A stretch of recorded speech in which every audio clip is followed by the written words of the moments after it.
What is going on, everyone? Welcome back to the channel. Sorry for the lack of uploads.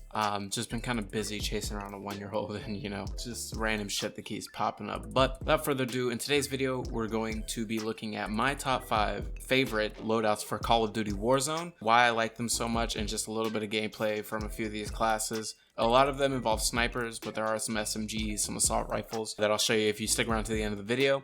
And the top class that I have set up, man, it is super nasty to get those high, end game kills. And if you want to shoot people from far away, you can do that. If you want to get up close and personal, you can do that. Stick around to the end of the video, check out what I've got in store. But without further ado, let's get into it. So the first loadout we're going to take a look at here is going to be one that I call Rampage. It is a really good build from what I've seen. So it consists of 2 gunsmith weapons, the ones that you get that are like already pre-customized and stuff. So you got the MP5 Rampage, and on that you get the FSS light barrel to get your movement speed up. You've got the Solo Zero optic mini reflex, Commando foregrip for that increased aiming stability. Got a 45 round magazine. I just started recently using the MP5, so I'm not really sure if the 45 round is to keep yourself light is better than the 65 round, but we'll see. And then I have the recon perk just so that I can see people from a little bit further away, just in case, because this gun does have some pretty good recoil stabilization.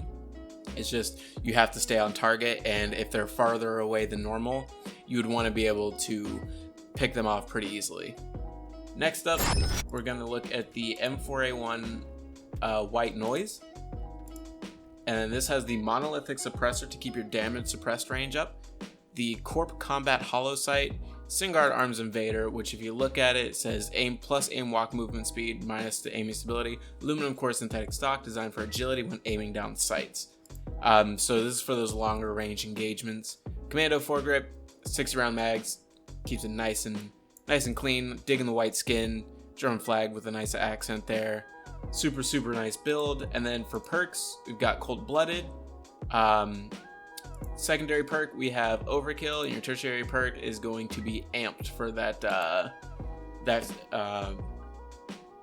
weapon swap speed. So what's going to happen is you're going to swap weapons, or you'll shoot your target, run out of ammo. Swap happens super quick because you're using an assault rifle and an SMG. Boom, you get a kill. Semtex and heartbeat sensor in the tactical. Next up, we've got War Crazy, which is my personal favorite. It's the M4A1 and the AX50 sniper combo. On this one, you're going to do monolithic suppressor, the M16 Grenadier barrel, makes it look super sick. And it also had some good benefits. So this one, damage range, bullet velocity, and recoil control. Lose a little bit of ADS speed, but if you're purposely engaging people from medium to long range distances, that isn't really going to make a difference. The Corp Combat Hollow Sight, pretty good. Forge Tac CQS for those close quarter engagements, just in case you don't, you say you're in a building, someone comes in the building, you'll be able to get them pretty quick, be able to move a little bit quicker. And then the Ranger foregrip, this gives, I'm pretty sure, recoil control and aiming stability. You lose a little bit of ADS speed and a little bit of aim walking movement speed, but that's offset by the stock here. For the secondary, we've got the Boomslang AX50 variant sniper rifle.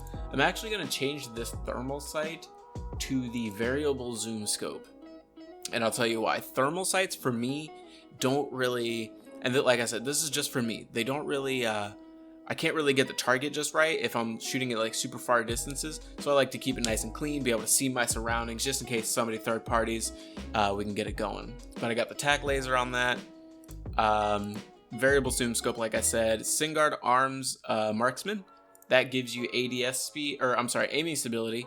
You just can't walk as fast. You could go with the Singard Arms Evader if you did want to walk faster while aiming, but it's a sniper. Or you could go with the Singard Arms Assassin, which gives you quicker ADS speed for those quick scopes. Stable grip tape for the ADS speed, and recon once again to be able to see your targets from further away. So say you got somebody just camping on a roof, which in Warzone is pretty common. You want to be able to bip bap boom, get in there, get out, and move to your next target.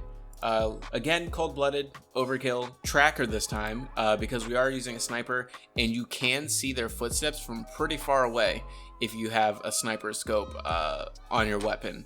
I like to use this personally when, you know, I first land to see if anybody's near me, right before I get, or right when I get my loadout drop. We got Semtex again, heartbeat sensor again. Heartbeat sensor and Semtex isn't really going to trade, or isn't really going to change much with these classes. But the next one is similar to the last one, but we're swapping out the M4A1 for the MP7, which is a freaking laser in this game. We got the FSS, recon barrel for a little bit more damage range, and recoil control there. Gives a little bit more bullet velocity, so you're hitting your target faster. The hollow sight again, Ranger foregrip for recoil control and aiming stability, turns it into an absolute laser. 60 round mags, keep your magazine topped up at all times. And then the Stipple grip tape for ADS speed and sprint to fire speed. So if you're sprinting at a target, you need to stop sprinting and to fire at them. That'll help with that.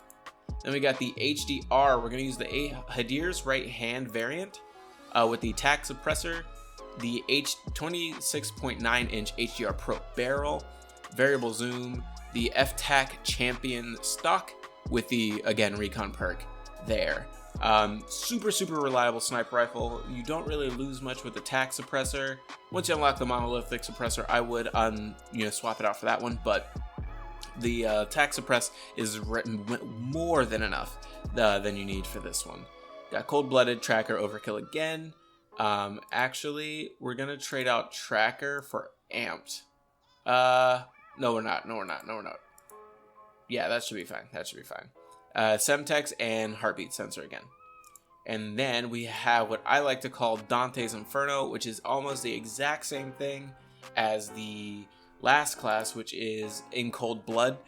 Dante's Inferno just swaps out that MP7 for the P90. No special variant here, just a lightweight suppressor to keep your gun nice and light. 1 milliwatt laser for the hip fire. Fly strap for sprint to fire speed, which is very important with SMGs, and aim walk movement speed. So if you're strafing back and forth fighting somebody, you'll be able to get to them really. You'll be able to outmaneuver them a little bit. We've got the Stipple grip tape on the front, recoil control, aiming stability. Then we have the Stippled grip tape on the back as well for sprint to fire speed and ADS speed. Perfect weapon. The P90 is an absolute beast in Warzone right now. No sight on it.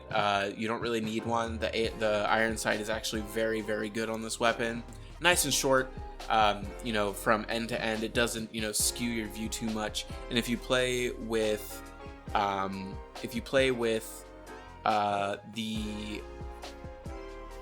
what is it called? Field of view. I'm sorry. If you play with the field of view turned off, it's an absolute monster. Last but not least, we have what I like to call the Russian, which is an AK-47 build. I know uncommon. We've got mono suppressor, GI mini reflex, TAC foregrip, TAC foregrip for aiming stability because this gun kind of kicks like a mule.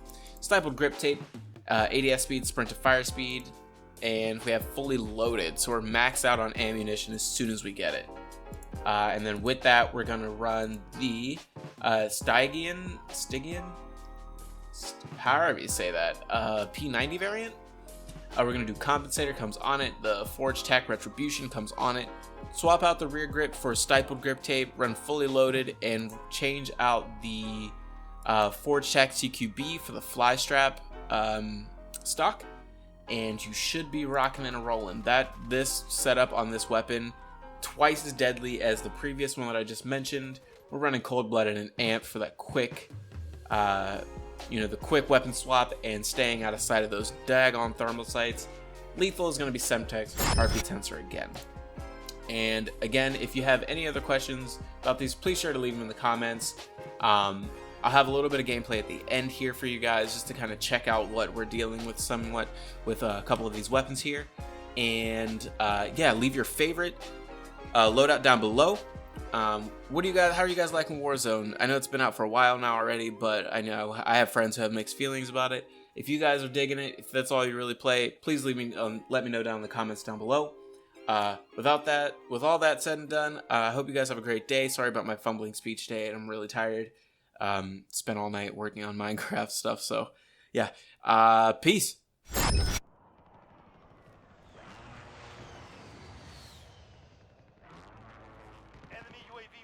Enemy UAV overhead.